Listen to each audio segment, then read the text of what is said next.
The objective of this lecture is to provide basic properties of an orbit for the two-body problem.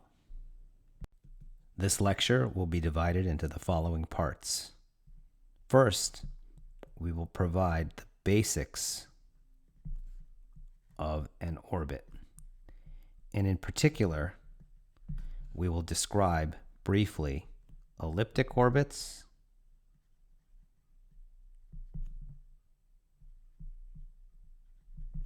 and then parabolic orbits,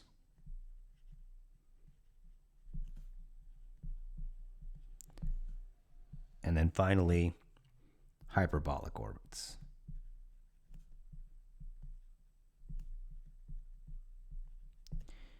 And once the different types of orbits have been established, we are going to develop properties of an orbit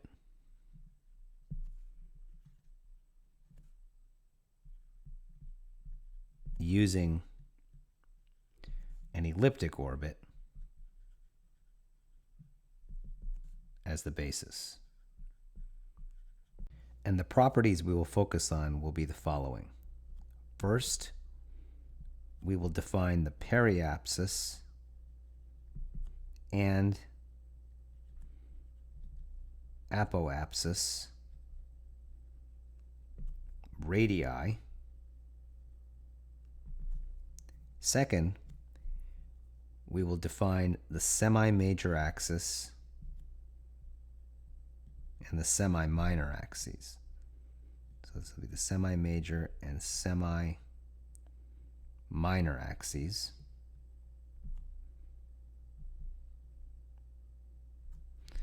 And the third thing we're going to define is we're going to define the specific angular momentum.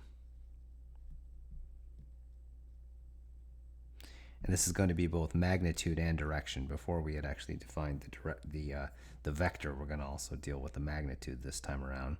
And in addition to all of that, we're going to define the specific mechanical energy,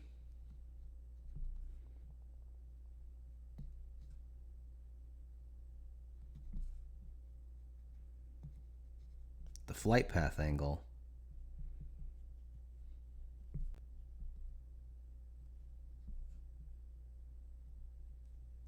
and finally, the orbital period.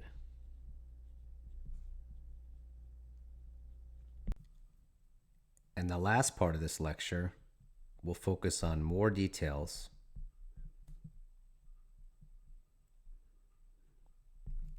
on elliptic, parabolic,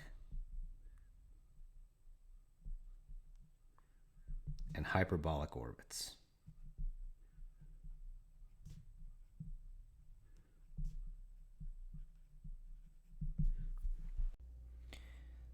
So basics of an orbit.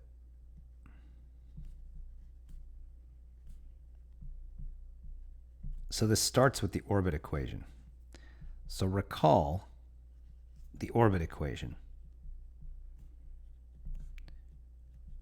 which was derived previously, which says that r, which is the radius, is equal to h squared over mu, all divided by 1 plus e cosine of nu, which is equal to p over 1 plus e cosine of nu, where h is the magnitude of the specific angular momentum,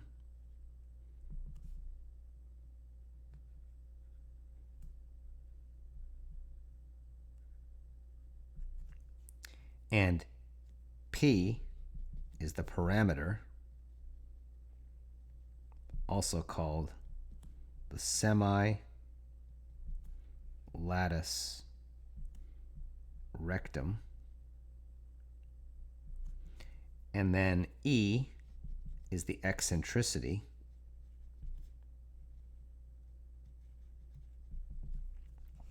and nu is the true anomaly. Now you'll recall that the true anomaly is the angle measured between the eccentricity vector and the position of the spacecraft. So if r is the position of the spacecraft and e is the eccentricity vector, the angle nu is the true anomaly. Now, using this information, we can actually start describing different aspects of an orbit. So first, we are going to identify the orbit type. And this identification is actually done using the eccentricity. So the eccentricity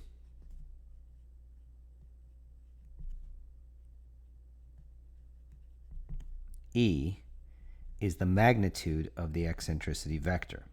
So as a result, that implies that E has to be greater than or equal to 0 because it's a magnitude. So the different values of E determine the type of orbit. If E is between 0, but it's strictly less than 1, the orbit is elliptic.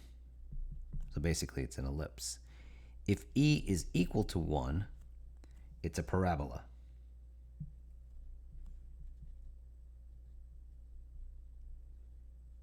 And if E is greater than 1, it's got to be strictly greater than 1, then the orbit is hyperbola.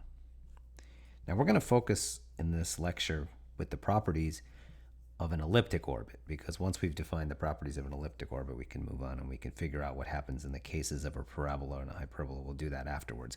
But we're going to start with an elliptic orbit. So we're going to start with an elliptic orbit. And in order to be able to do that, we're actually going to draw a picture, and we're going to keep this picture in mind as we move through the discussion. So again, we're always going to keep going back to the orbit equation. So we're going to use the orbit equation as the basis of the discussion.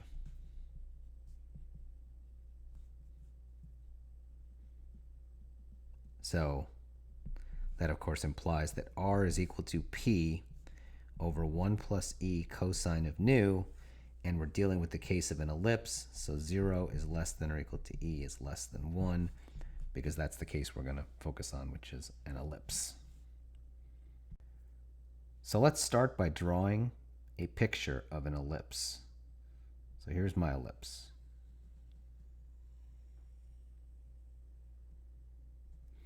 And I'm going to mark several points of importance. The first one is the location of the central body. That's point O. The next thing is the vector to the right in this diagram. That vector is the eccentricity vector. The next point I'm going to mark is going to be the location of the spacecraft, which is going to be point S. The vector from O to S is the vector r. Now remember that the angle between E and R is nu. That's the true anomaly. So let's label all these points, which is O is the location of the central body. S is the location of the spacecraft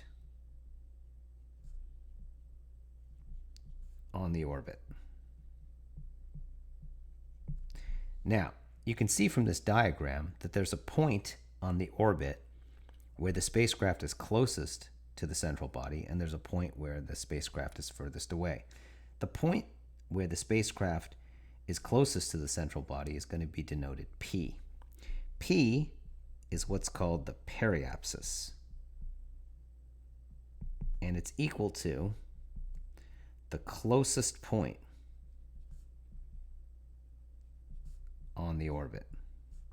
And what I mean by the closest point is it's the closest point on the orbit to the central body of the spacecraft. Now there's a point that's furthest away. If I go in the opposite direction, you can see that there's a point out here, A. A is what's called the apoapsis.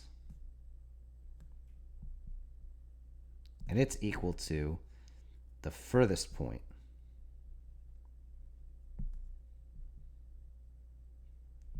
on the orbit.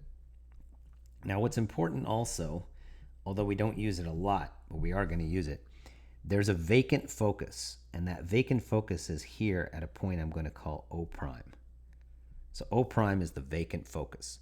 I'm going to use it a couple of times because I'm going to need it for a few things, but it's the vacant focus. Now, given this information, we can actually start to work with the different quantities that are on the orbit. The first one is the distance from O to P is going to be called RP. The distance from O to A, that whole distance from O to A, is going to be denoted RA. And I'll define them on the next page. So then, RP is equal to what's called the Periapsis Radius.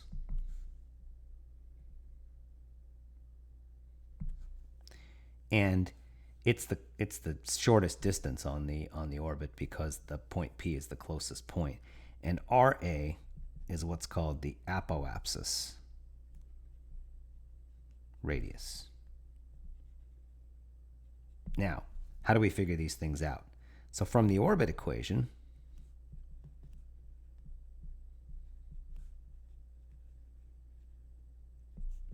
we have that R is equal to P all divided by 1 plus E cosine of nu. Now, since the periapsis is the point closest and the periapsis radius then has to be the smallest radius, then that means that RP is equal to the closest point on the orbit, which is in the closest distance, which is equal to the point where R is a minimum.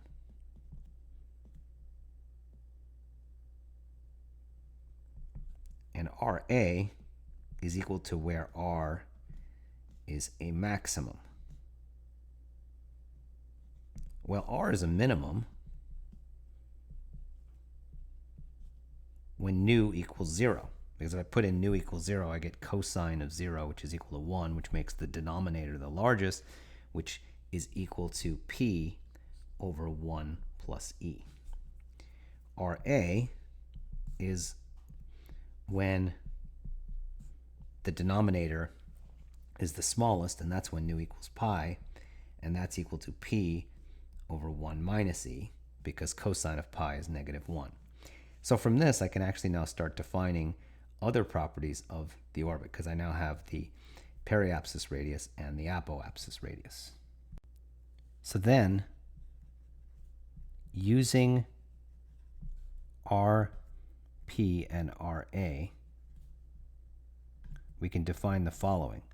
We can say let A, which is equal to RP plus RA all divided by 2, is what's defined as the semi-major axis.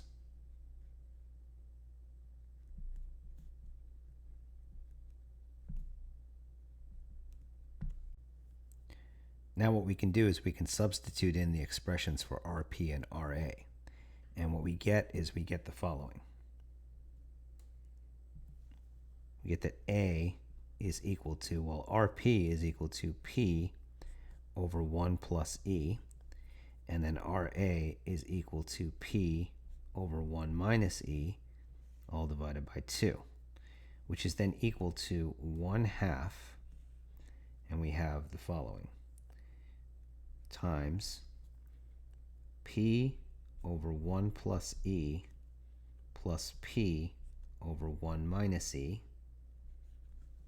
which gives that A is equal to 1/2, and then if we simplify the fraction, we've got 1 plus E times 1 minus E in the denominator, and we have P times 1 minus E plus P times 1 plus E, and that then simplifies to 1/2 Well, the denominator becomes 1 minus e squared, and the numerator becomes p times 1 minus e plus p times 1 plus e, which is just equal to 2p, which implies that a is equal to p over 1 minus e squared. Now, what we can do is we can kind of do these calculations in reverse once we actually have a is equal to p times 1 minus e squared. That implies that p is equal to a times 1 minus e squared, which is just the reverse calculation from the other one, just by multiplying through by 1 minus e squared. And now we can substitute that into these expressions to get RP and RA. So RP, so this is an alternate expression for RP. Well, that's equal to P over 1 plus E, but P is equal to A times 1 minus E squared, all divided by 1 plus E, and that's equal to A times 1 minus E. Similarly, RA is equal to P over 1 minus E, which is equal to A times 1 minus E squared, all divided by 1 minus E, which is equal to A times 1 plus E. So that gives us two expressions for RP and RA. The first one, which is P over 1 plus E and P over 1 minus E, and the second one, which is A times 1 minus E and A times 1 plus E. Now, once we have this definition of the semi-major axis, we can actually put it on the diagram. So recall the diagram of the ellipse.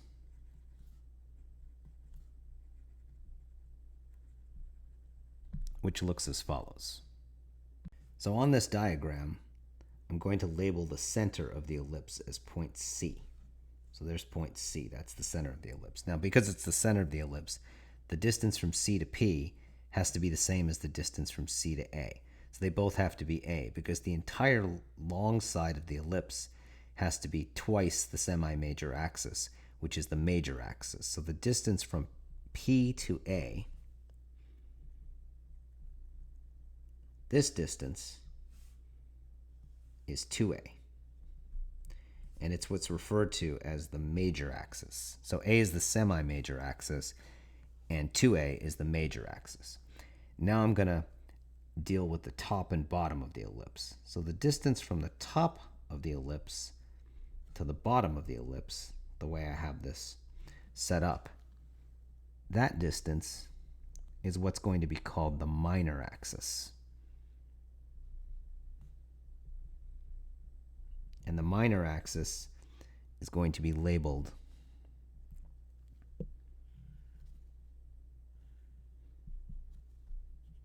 (2b). So 2b is the minor axis. So the semi-minor axis, so B is what's known as the semi-minor axis. Now we're going to figure out what is that semi-minor axis. Well, the way we're going to do that is we're going to be dealing with the definition of an ellipse in order to do this.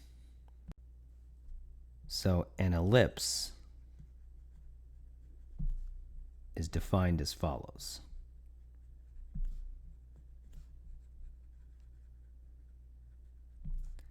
Let O and O prime be 2 points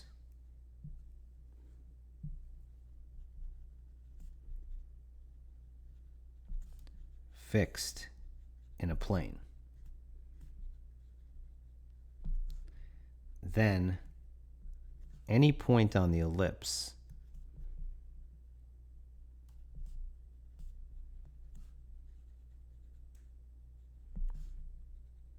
must also lie in this plane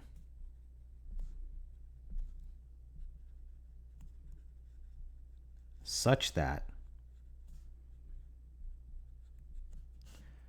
OS plus O prime S is equal to a constant where S is a point on the ellipse.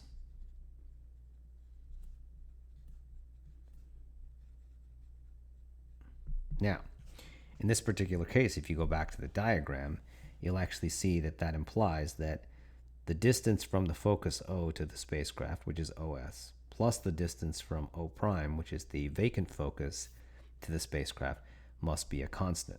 So if those distances must be the sum of those distances must be a constant, then you can evaluate the constant arbitrarily anywhere, and as long as we can get that one value, that's what the constant has to be.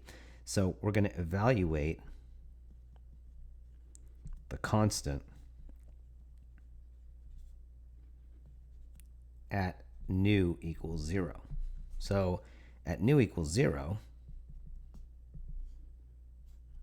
the distance from O to S when nu equals 0 is equal to RP. And the distance from O prime to S when nu equals 0 is equal to RA. So that implies that OS, the distance from O to S, plus the distance from O prime to S has to equal RP plus RA, which is equal to 2A. Because RP plus RA over 2 is equal to A, so RP plus RA equals 2A. So that's the constant. Now, what we can do is we can actually use that constant to figure out the semi-minor axis. So we can use this constant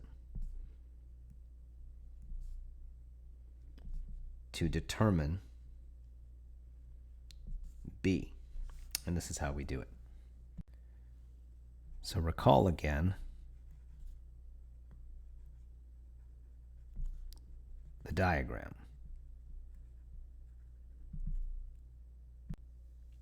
Now let's look at the top of the ellipse. So at the top of the ellipse, we can actually add the following information. We see that at the top of the ellipse, we have the distance to this point O, and we've also got the distance to this point O prime. So if the spacecraft were actually at the top of the ellipse, we would be in such a configuration where the distance from O prime to where that spacecraft would be the same as the distance from O prime to the spacecraft. And so those two distances have to both be A when we're at the top of the ellipse. Now we know that B is this distance that I'm marking here. That's B. So we have to figure out this distance from C to O in order to be able to do this, because once we can do that, we have a right triangle and we can use the Pythagorean theorem. So we know that the distance from C to O plus the distance from O to P has to equal A, right? But we also know that the distance from O to P is equal to RP, which is equal to A times 1 minus E. So as a result, we can solve for the distance from C to O. So then, the distance from C to O plus the distance from O to P has to equal the distance from C to O plus A times 1 minus E, which is equal to A.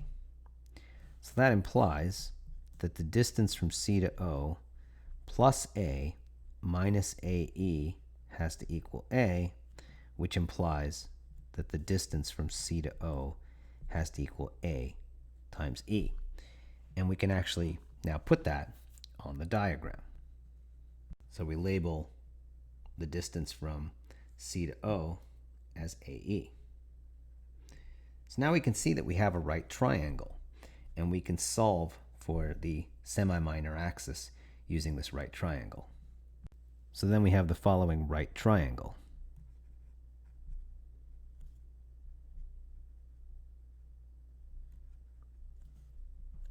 Which is we have one side which is B, we have another side which is AE, and then we have the hypotenuse which is A. So using the Pythagorean theorem,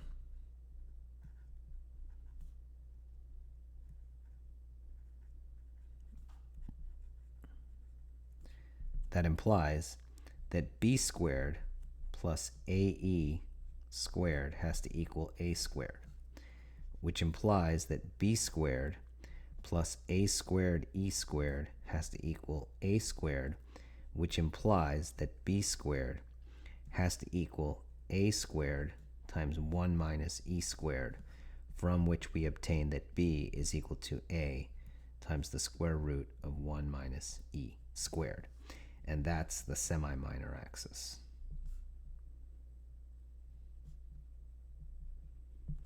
So now we have both the semi-major axis and the semi-minor axis.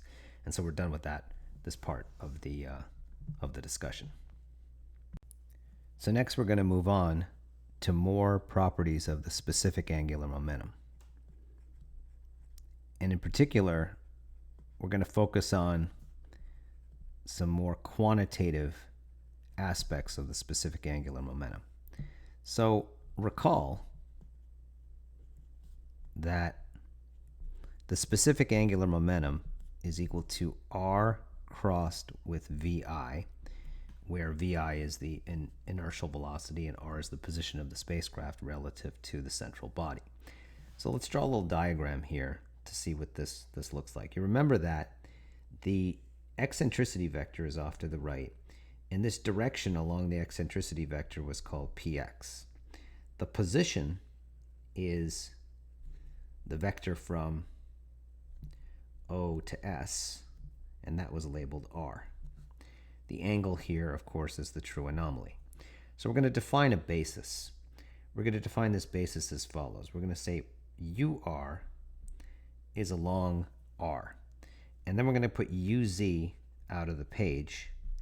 And then we're going to call U sub nu, because I'm using an angle nu now, not an angle like theta, which is what was often used in polar coordinates, but we're going to call this U sub nu.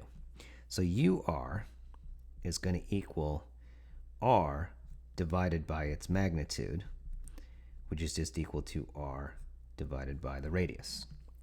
And then uz is going to be along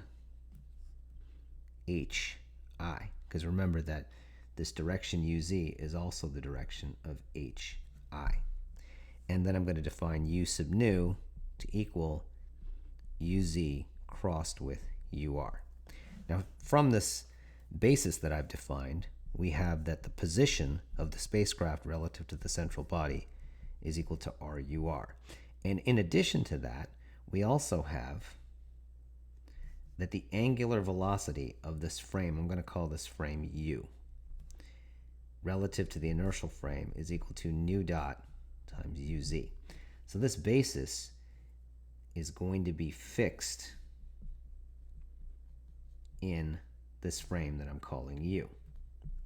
So now I have a basis that's fixed in the frame U. I have how the basis U rotates relative to the inertial frame, and now I can figure out what the inertial velocity is.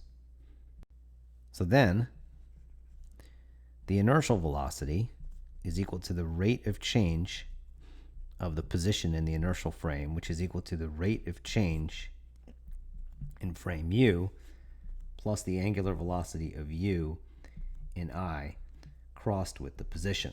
Well, the rate of change of the position in U is just equal to r dot times UR, and the angular velocity is nu dot times UZ, and that's crossed with RUR, which gives that the inertial velocity is equal to r dot UR plus r nu dot U nu. So now I can compute the specific angular momentum using this coordinate system. I've got HI is equal to r crossed with VI, which is equal to RUR crossed with r dot UR plus r nu dot U nu, which gives that the specific angular momentum is equal to, well, UR crossed with UR is 0, and UR crossed with U nu is UZ, so we get r squared nu dot times UZ. From this, we actually get that the magnitude of HI, which is equal to H, is equal to r squared times nu dot, which implies that nu dot is equal to H over r squared. So we now have a relationship between nu dot and H and r squared. Now recall also that H is equal to the square root of mu times P, because we had P is equal to H squared over mu, which implies that h is equal to the square root of mu times p, which implies that nu dot is equal to the square root of mu times p all divided by r squared.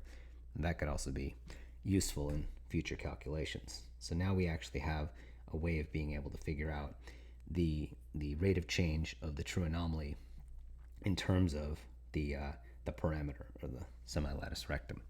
So now we can move on to the next properties, because we're going to be using these relationships in the next properties that we derive. So the next quantity of interest is the specific mechanical energy. Now, the specific mechanical energy is defined as follows. We're going to say let E equal VI dotted with VI over 2 minus mu over R. Now, VI dotted with VI over 2 is actually equal to the specific kinetic energy. And the reason it's specific is because we're dividing through by mass. That's why you notice there's no mass in this equation. So because we've divided through by mass. And minus mu over r, and it includes the minus sign, is equal to the specific potential energy. So the specific mechanical energy, E, is equal to the specific kinetic energy plus the specific potential energy. Now what we're going to do is we're going to derive some properties of this specific mechanical energy. So let's start by taking the rate of change of E. So take the rate of change of E. Well, what do we get? We get dE dt is equal to d dt of VI dotted with VI over 2 minus mu over r. So let's take each one of these individually. So let's compute rate of change of each term.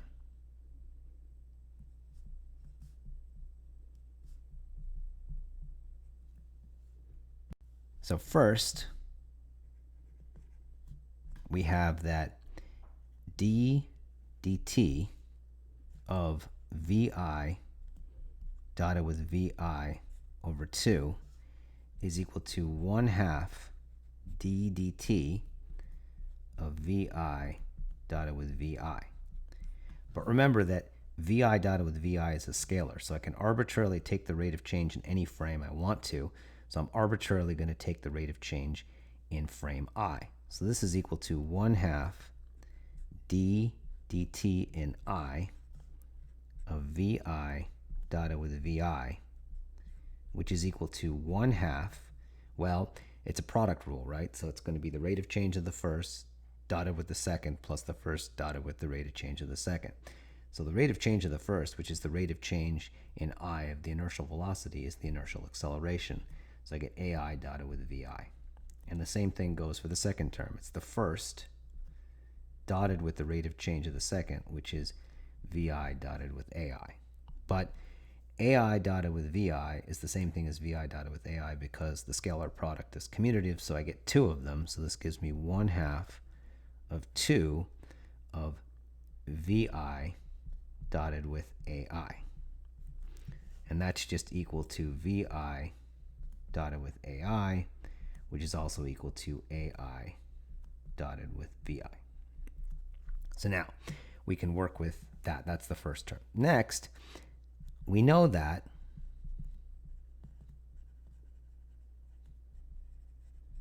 R is equal to R dotted with R to the 1/2. So that implies that mu over R is equal to mu all divided by R dotted with R to the 1/2, which implies that minus mu over R is equal to minus mu all divided by R dotted with R to the 1/2. Now, if I take d dt of minus mu over r. What do I get? That's equal to d dt. And now what I'm going to do is I'm going to work with this in a slightly different way, which is I get minus r dotted with r to the minus 1/2 times mu. So now we can simplify this expression. So then d dt of minus mu over r is equal to d dt of minus r dotted with r to the minus 1/2 times mu, which is equal to, well, we can put the minus sign up front, and we get minus 1/2 times r dotted with r to the minus 3/2. And then we have the derivative of r dotted with r, which again is the same thing as what we had before, which is we have the derivative of the first dotted with the second plus the first dotted with the derivative of the second, which gives us vi dotted with r plus r dotted with vi all times mu, which is equal to, well, what do we get here? Well, this is equal to 1/2, because the negative signs cancel out, r dotted with r to the minus 3/2 times, well, again, the scalar product is commutative, so I get 2r dotted with vi times mu, and the 2's cancel, and we wind up with the following. So if I bring the fractional power to the denominator, I get a mu, I get an r dotted with vi, and I get r dotted with r to the 3/2, which is equal to, I'm going to write it a little bit differently. I've got mu over, well, r dotted with r to the 3/2 is r cubed, and then I've got r, and then this whole thing is dotted with vi. So then dE dt is going to equal ai dotted with vi, because that was the rate of change of the first term, plus mu over r cubed times r dotted with vi, which is equal to ai plus mu over r cubed times the position, the whole thing dotted with vi. But if you look at the term in the square brackets, that's equal to that's the two-body differential equation, and that has to equal 0, because ai plus mu over r cubed times r is 0. That's the definition of the two-body differential equation. So this is 0 dotted with vi, which is just equal to 0. So as a result, the rate of change of the total energy is 0. So therefore, dE dt is equal to 0, which implies that E is equal to a constant. Now we know it's a constant, but we have to figure out the value of this constant. So now determine the value of this constant. So we can arbitrarily evaluate the constant anywhere we want. So the easiest place to evaluate it is at nu equals 0. So arbitrarily evaluate the constant at nu equals 0. So we then have E at nu equals 0 is equal to vi dotted with vi all divided by 2 minus mu over r evaluated when nu equals 0. So in order to be able to do this, I need to evaluate the velocity at nu equals 0, and I need to evaluate the radius at nu equals 0. So let's start with the velocity. So recall that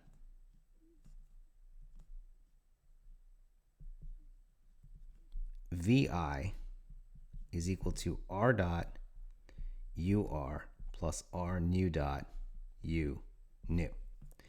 And also,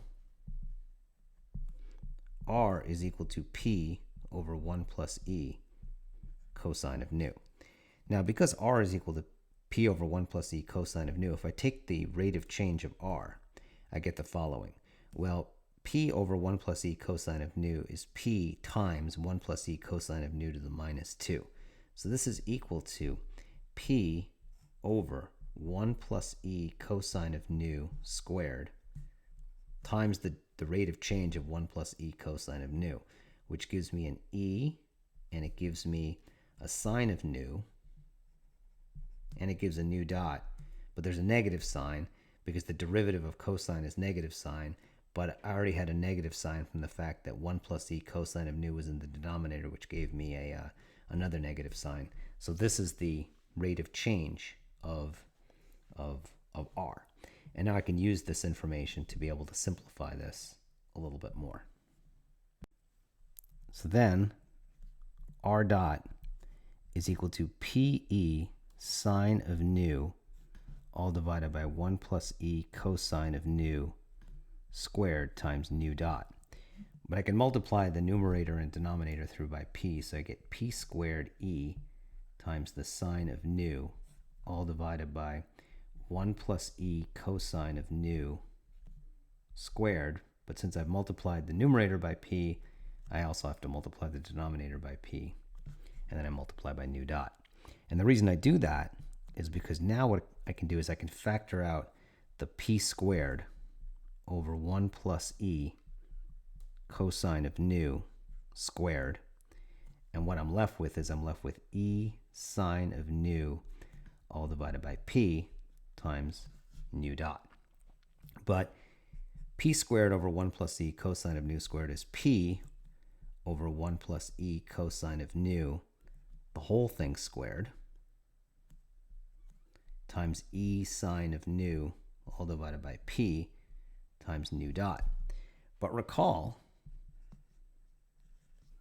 that r squared nu dot is equal to h, from which we got that nu dot is equal to h over r squared, or alternatively, we got that nu dot is equal to the square root of mu times p over r squared. And also p over 1 plus e cosine of nu itself is equal to r squared. So this gives r dot is equal to, well, I have r squared in that first term. I have e sine of nu all divided by p, and then I have the square root of mu times p all divided by r squared. And you can see that the r squared winds up canceling out in the numerator and denominator, and we get r dot is equal to, well, we've got e sine of nu times the square root of mu times p all divided by p, which is equal to the square root of mu over p times e sine of nu. So then r dot evaluated at nu equals 0 is equal to 0 because sine of 0 is equal to 0. So that implies that vi when nu equals 0 is only equal to r times nu dot evaluated when nu equals 0 times u nu, which implies that vi dotted with vi when nu equals 0 is equal to r squared nu dot squared evaluated when nu is equal to 0. Now we can actually use this information to be able to simplify further, which is we get that vi dotted with vi when nu equals 0 is equal to, well, we have r squared, and then we have nu dot, which is h over r squared. So if I square it, I get h squared over r to the fourth evaluated when nu equals 0, which is equal to h squared over r squared when nu is equal to 0. But again, we know that h is equal to the square root of mu times p, So that means that VI dotted with VI when nu equals 0 is equal to mu times P, all divided by R squared when nu equals 0.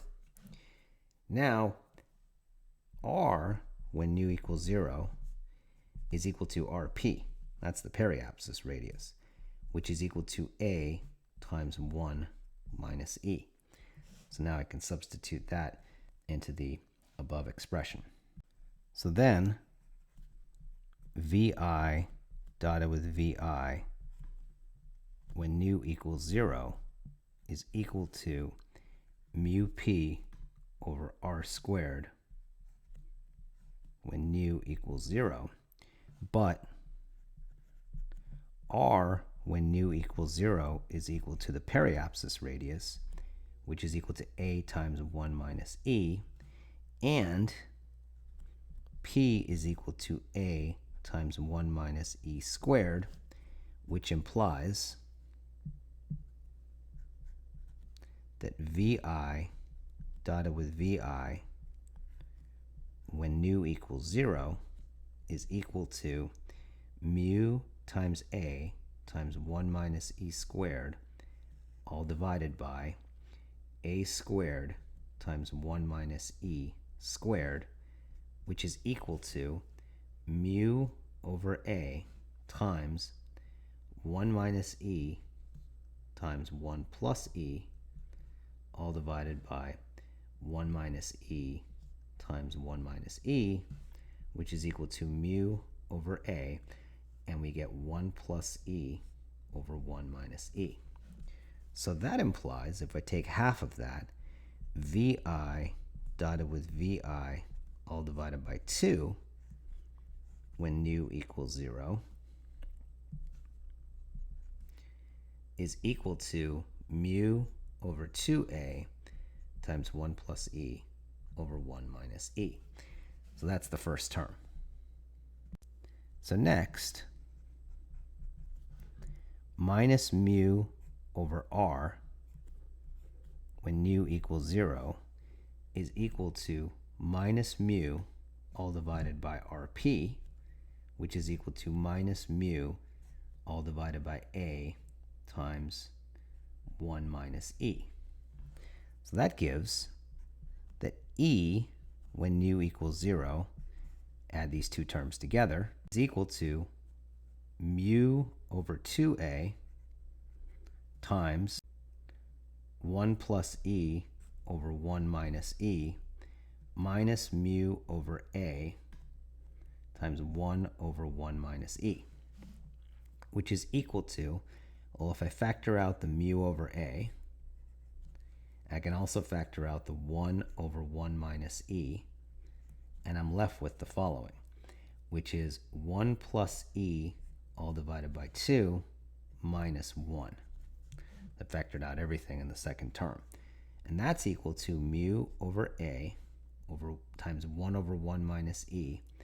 And what I'm left with in the remaining term in brackets, if I put everything over 2, I get 1 plus E minus 2, which is equal to mu over A times 1 over 1 minus E.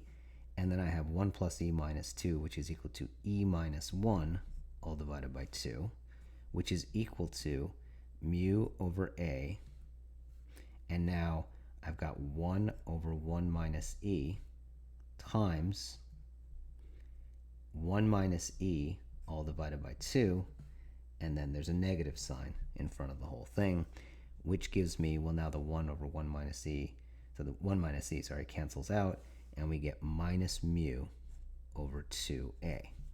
So that is the energy at nu equals 0, which implies, because it's constant, the energy is equal to minus mu over 2A. So the one thing we can do with this now, which is useful, is because E is equal to minus mu over 2A, and that's equal to VI dotted with VI over 2 minus mu over R, we can actually use this to solve for something that is used quite a bit, is that recall that VI dotted with VI is equal to V squared, where V is equal to the magnitude of VI is the speed. It's the inertial speed. Should be careful about that. It's the inertial speed. So that means that E is equal to V squared over 2 minus mu over R, which is equal to minus mu over 2A. So what we can do now is we can solve this for V squared over 2. So V squared over 2 is then equal to minus mu over 2A plus mu over R. And we can actually factor the mu out and rearrange terms, and we get mu, and we get 1 over R minus 1 over 2A. So then multiplying by 2 gives V squared is equal to mu times 2 over R minus 1 over A. Now this equation is what's called the vis viva equation. And we can actually just take the square root of it to get the speed. So the speed is then equal to the square root of mu times the square root of 2 over R minus 1 over A. So that gives us the speed as a function of the radius. So this is speed as a function of the radius. The vis viva equation is used quite a bit. So the next quantity that's going to be derived is what's called the flight path angle. Now, in order to be able to see this flight path angle, we're going to actually draw a little picture, which is that here's the position. That's the vector from O to S. And here's the inertial velocity, VI. Now, if I extend this out, this direction is UR. The angle between UR and the velocity is what's known as phi, which is also what's called the zenith angle. We'll define that in just a minute. This direction, which is transverse, is this direction U sub nu. And the angle from U sub nu to VI is what's called gamma, which is the flight path angle. So phi is what's called the zenith angle. And gamma is equal to the flight path angle. And you can actually see from the diagram that's equal to pi over 2 minus the zenith angle. Now, we can first use the property of the scalar product between R and VI. So R dotted with VI is equal to the magnitude of R times the magnitude of VI times the cosine of the zenith angle. But the cosine of the zenith angle is equal to the cosine of pi over 2 minus the flight path angle. And if we use the cosine formula on the difference between two angles, we get cosine of pi over 2 times the cosine of gamma plus the sine of pi over 2 times the sine of gamma, from which we actually get that R dotted with VI, which is equal to the magnitude of R times the magnitude of VI times the cosine of the zenith angle is actually equal to the magnitude of R times the magnitude of VI times the sine of the flight path angle, because cosine of pi over 2 is 0 and the sine of pi over 2 is equal to 1. So that's one expression that we have that involves the flight path angle. Now we're going to get a second expression. So next, we know that HI is equal to R crossed with VI. So that implies the magnitude of HI is equal to the magnitude of R crossed with VI, which is equal to the magnitude of R times the magnitude of VI times the sine of the zenith angle. But the magnitude of HI is just equal to H, which we know is a constant, right? So that implies that H is equal to the magnitude of R times the magnitude of VI times the sine of the zenith angle. So then, in a manner similar to the way we dealt with the cosine of the zenith angle, the sine of the zenith angle is equal to the sine of pi over 2 minus the flight path angle, which is equal to, well, now if I involve the sine of the difference between two angles, I get the sine of pi over 2 times the cosine of gamma, and then I get minus the sine of gamma times the cosine of pi over 2. Well, the cosine of pi over 2 is again 0, the sine of pi over 2 is 1, so that implies that the sine of the zenith angle is equal to the cosine of the flight path angle, which implies that H equals the magnitude of R times the magnitude of VI times the cosine of the flight path angle. So now I have two expressions. So we then obtain that R dotted with VI, which was the first expression, divided by H, is equal to the magnitude of R times the magnitude of VI times the sine of the flight path angle, all divided by the magnitude of R times the magnitude of VI times the cosine of the flight path angle, and all the other quantities cancel out except for the sine and cosine of the flight path angle, which gives us the tangent of the flight path angle. So now we can further expand this expression because we know what R dotted with VI is, and we also know what H is. So then R dotted with VI is equal to, well, R is R UR, and V is R dot UR plus R nu dot times U nu. And UR dotted with UR is 1, and UR dotted with U nu is 0, so this is just equal to R times R dot. So that implies that the tangent of the flight path angle is equal to R times R dot, all divided by H. But we know from earlier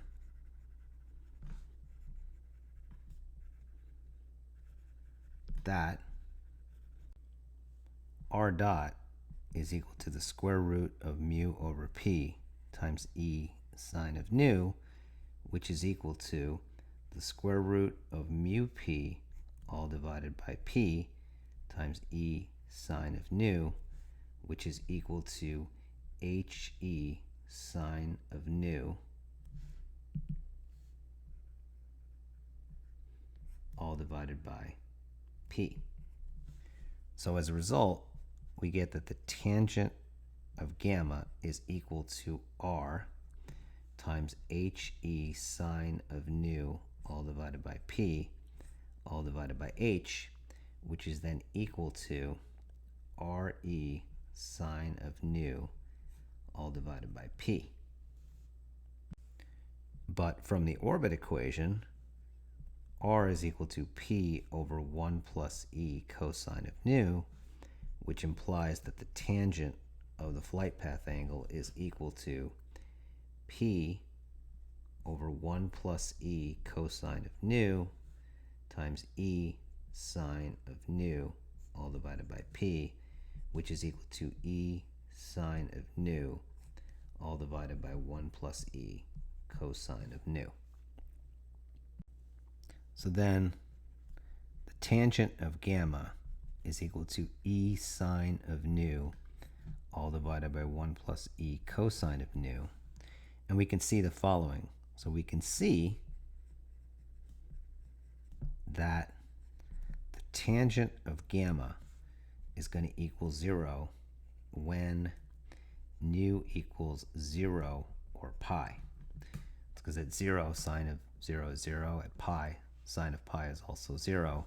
So that means that gamma is equal to 0 at periapsis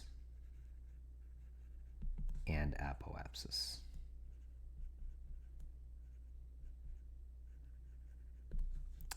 Which means that the spacecraft is moving horizontally or along the new direction at both periapsis and apoapsis. So the next item to discuss is what's called Kepler's second law, because Kepler's second law will actually help us determine the orbital period. So Kepler's second law states that equal areas on an orbit are swept out in equal time. So to be able to see this property, let's look at 2 points on an orbit. Well, 2 neighboring points anyway. I have a radius r and I have a radius r plus delta r, and I have this angle here, which is delta nu. So if I think of this as kind of being like a triangle, then the change in area, which is delta A, is equal to the area of this triangle approximately, which is 1/2 the base of the triangle. Well, the base of the triangle is r times delta nu, that's the base, times the height, which is approximately r. So that gives that delta A is approximately 1/2 r squared times delta nu. So if I look at this as a ratio, I've got delta A over delta t is approximately 1/2 r squared delta nu over delta t. So I can use that fact, and I can take the limit as delta t approaches 0. So then delta A over delta t is equal to 1/2 r squared delta nu over delta t, which implies that if I take the limit as delta t approaches 0 of delta A over delta t, I get A dot, and the limit as delta t approaches 0 of 1/2 r squared delta nu over delta t is equal to 1/2 r squared times nu dot. So that implies that A dot is equal to 1/2 r squared times nu dot. But recall that h, which is the magnitude of the specific angular momentum, is equal to r squared times nu dot. That was derived earlier. So that implies that A dot is equal to 1/2 h, and this is equal to a constant, and that's because h is constant.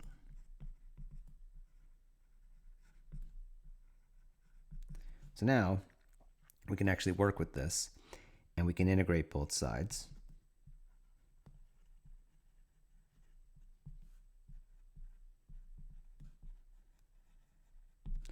And we get the integral from t1 to t2 of A dot dt is equal to A of t2 minus A of t1, and that's equal to the integral from t1 to t2 of 1/2 h dt, which is equal to 1/2 h times t2 minus t1, which implies that A of t2 minus A of t1 is equal to 1/2 h t2 minus t1. And that, of course, says that equal areas are swept out in equal time, because the time difference is t2 minus t1, and the amount of area that's swept out in that amount of time is the same regardless of where I am on the orbit, because h is a constant. So we're going to use this property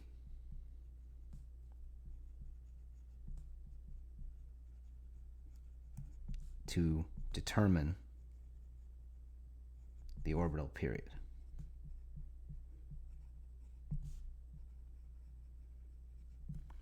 So here's how this works. So now we can compute the orbital period. So let tau equal the orbital period. And that's equal to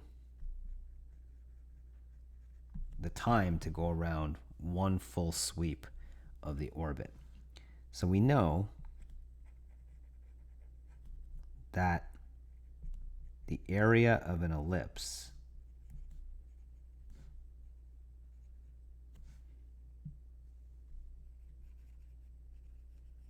is A is equal to pi times A times B.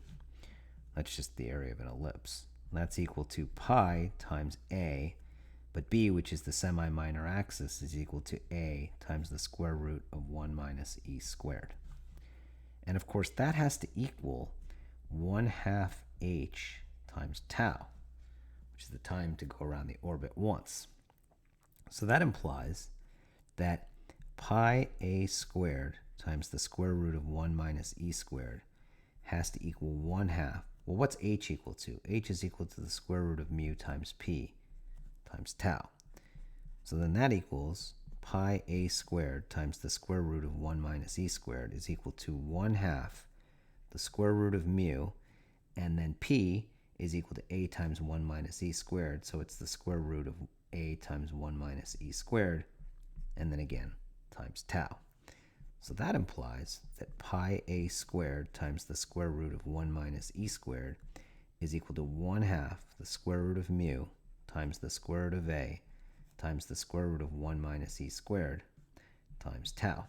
And you can see that the square root of 1 minus E squared cancels out on both sides, and we wind up with pi A squared is equal to, well, we get 1/2 the square root of mu times A times tau, which gives that tau is equal to 2 pi times A squared all divided by the square root of A times mu, which is equal to 2 pi times the square root of A cubed all divided by mu, because A squared divided by the square root of A is A to the 3/2, which is the square root of A cubed. So that's the orbital period. So tau is equal to 2 pi times the square root of A cubed all divided by mu. That's the orbital period.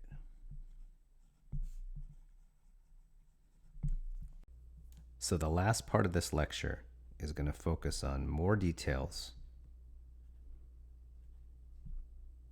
about elliptic, parabolic, and hyperbolic orbits.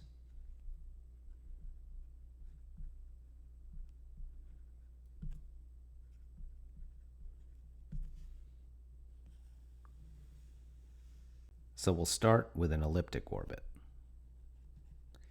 And recall for an elliptic orbit that the eccentricity is between 0 and 1, but does not include 1. It's strictly less than 1. So now let's go back and look at a diagram that's similar to the diagram we drew earlier for an elliptic orbit. Now, because an ellipse is a closed curve, both the periapsis radius and the apoapsis radius are finite. And recall from earlier that the periapsis radius was equal to P over 1 plus E, which was equal to A times 1 minus E. And the apoapsis radius was equal to P over 1 minus E, which was equal to A times 1 plus E, where A was the semi-major axis, and A itself was equal to RP plus RA all divided by 2, which was equal to P over 1 minus E squared, from which we obtained that the parameter, or equivalently the semilattice rectum, was equal to A times 1 minus E squared. And in addition to this information, we also derived that the distance from the center of the ellipse to either one of the foci was equal to a times e, and we got that from the fact that b, which was the semi-minor axis, was related to the semi-major axis through the relationship that b is equal to a times the square root of 1 minus e squared. And the last thing, which was really important, is that the energy, because a is bigger than 0, the energy on an elliptic orbit is negative. So let's write this down here. So a is greater than 0 for an ellipse, which implies that e, which is equal to minus mu over 2a, is less than 0.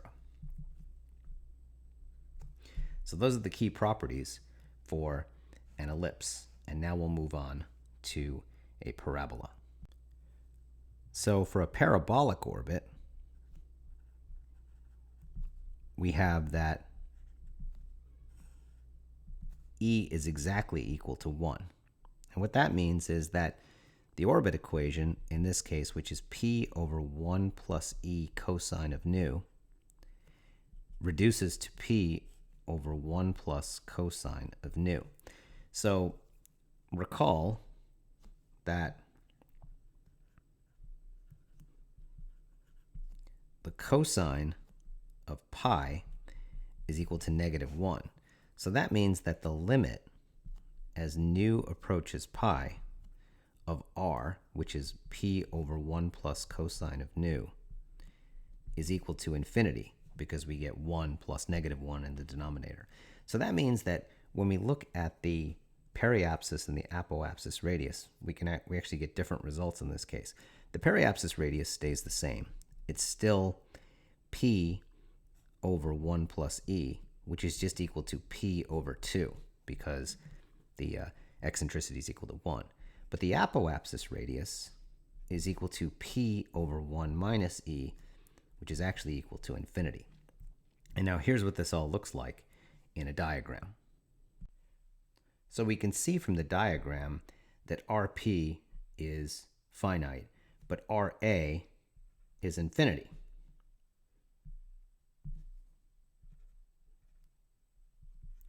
And in addition to all of that, we know that because Ra is infinity, we can actually get the semi-major axis in this case, a, which is equal to Rp plus Ra over 2, and that is also equal to infinity. So that implies that the energy, which is equal to minus mu over 2a, is actually equal to 0 for a parabola. So we have this interesting feature that the parabola actually has 0 energy, and its apoapsis is actually at infinity. In addition, the periapsis radius is actually equal to half of the semilattice rectum. And the semilattice rectum is drawn in this diagram as you can see here, that 2p is the distance if you take the perpendicular to the direction of the eccentricity where it intersects the orbit on both sides. That distance is actually the lattice rectum, so half of it is p, which is the semilattice rectum. And the last type of orbit is the hyperbolic orbit.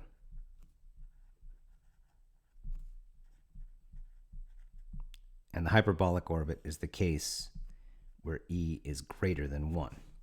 And so in order to start the hyperbolic case out, we're actually going to draw the diagram first, because it's a lot to put in the diagram as you're actually explaining. So I'll put the diagram down and then we'll actually explain what's in the diagram. So now let's explain what's in the diagram. Well, remember that e is bigger than 1. So that means r, which is equal to p over 1 plus e cosine of nu. Somewhere, for some value of nu, this denominator is going to wind up going to 0. So we're going to say let nu infinity equal the value of the true anomaly such that 1 plus e cosine of nu infinity is equal to 0. So we can then use that to solve for nu infinity. So what that means is that cosine of nu infinity is equal to minus 1 over e,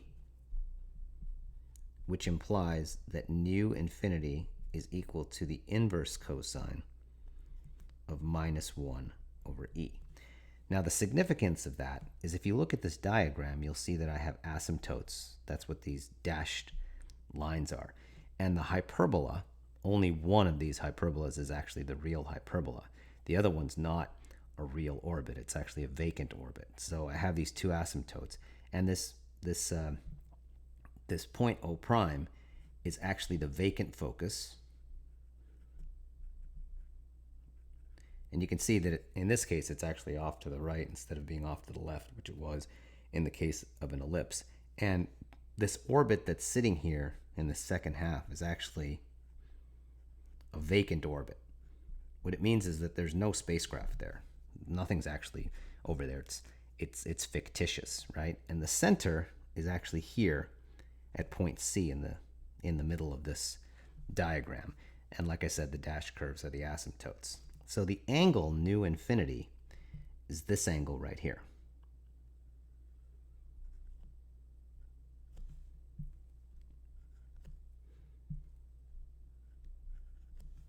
And we can actually then compute the supplementary angle. The supplementary angle is what's called beta, and it actually indicates how much the asymptote, the angle that the asymptote makes with this horizontal line, but in the direction to the left instead of the direction to the right. So we know that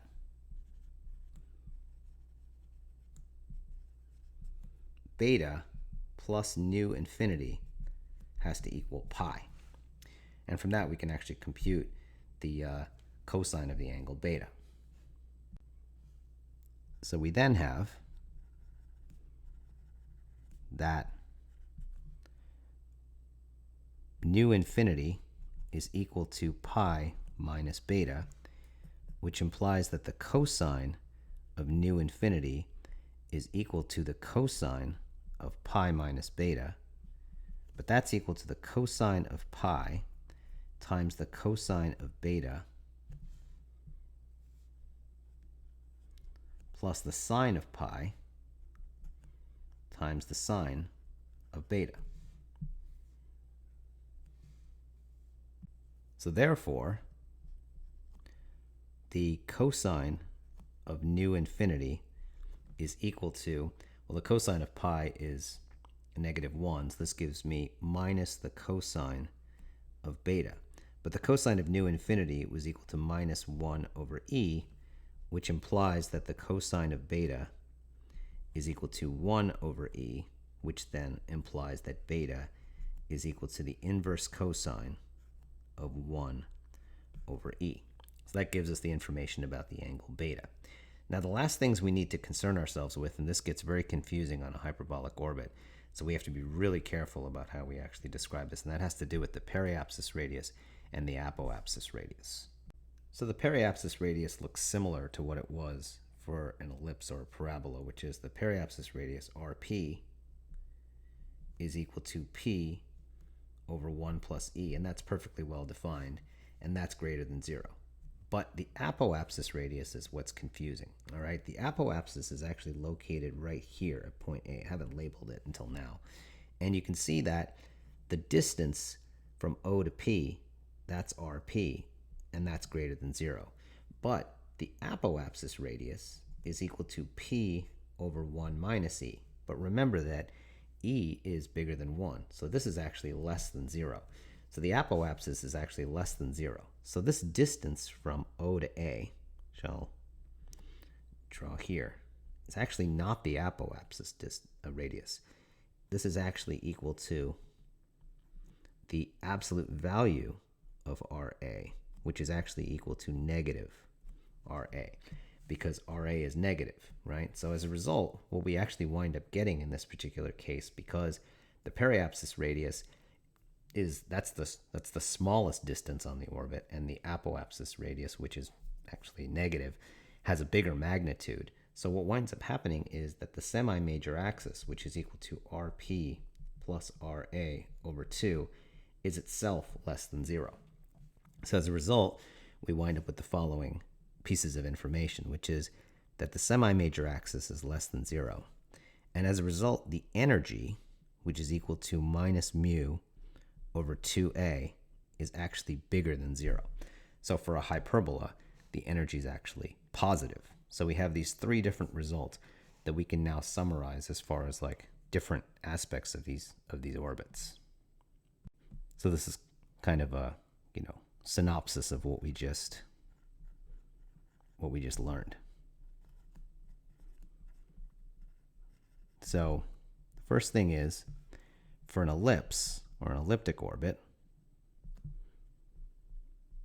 we have that RP is greater than 0 and RA is also greater than 0, and the energy, which is equal to minus mu over 2a, is less than 0. And of course, the semi-major axis is bigger than 0. Now for a parabolic orbit,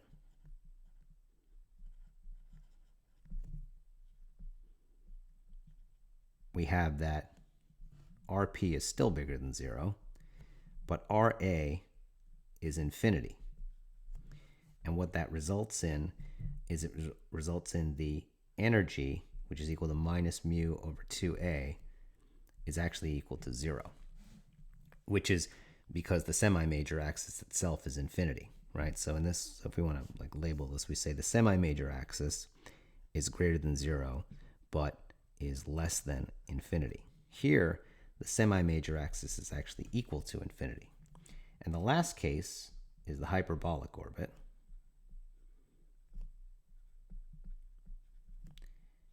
And in this particular case, we have that, again, RP is greater than 0. But now we have that RA is less than 0, which means that the energy, which is minus mu over 2a, is actually positive because the semi-major axis is less than 0. So these are the 3 cases that we're dealing with, and these are the this is a summary of what these different things look like for these different orbits. So that takes us to the end of this lecture. So we can summarize what we learned in this lecture as follows. First, we discussed the basics of an orbit. And in particular, we discussed elliptic orbits,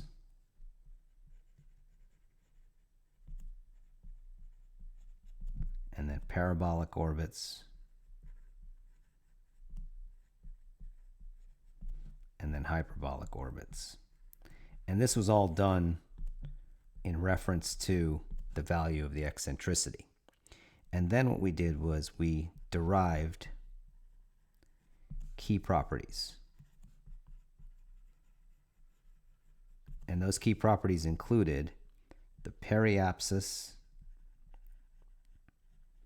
and Apoapsis Radii,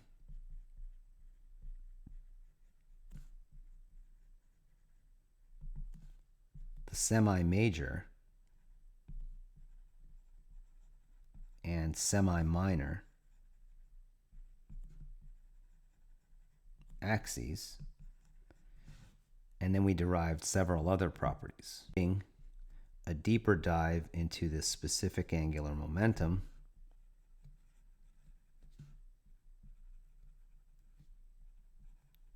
and then the specific mechanical energy,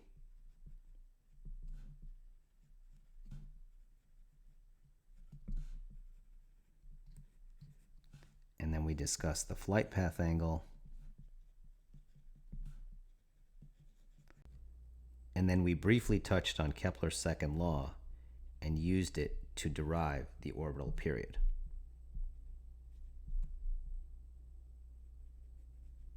And finally, in the last part of the lecture, we provided more details about elliptic, parabolic, and hyperbolic orbits.